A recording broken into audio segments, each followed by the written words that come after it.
How do you say, I have a reservation in Spanish? The phrase I have a reservation in Spanish is tengo una reserva. Tengo una reserva. For example, Hola, tengo una reserva a nombre de Ana. Hola, tengo una reserva a nombre de Ana. Hello, I have a reservation under the name Ana. Tengo una reserva para 2 personas. Tengo una reserva para 2 personas. I have a reservation for 2 people. The word reserva means reservation for a hotel or a restaurant. You can also say he reservado. He reservado, which means I have reserved.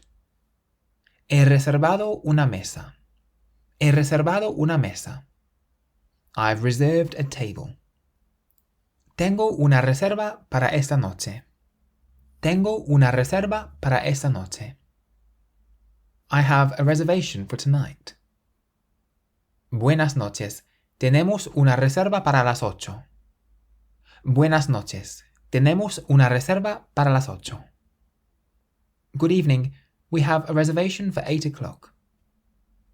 ¿Tienes una reserva? ¿Tienes una reserva? Do you have a reservation? So if you want to say, I have a reservation in Spanish, you can say, tengo una reserva. If you want to learn to speak Spanish, you can get my course 3 Minute Spanish at www.3minlanguages.com. Use the code WELCOME at checkout for a discount. Gracias.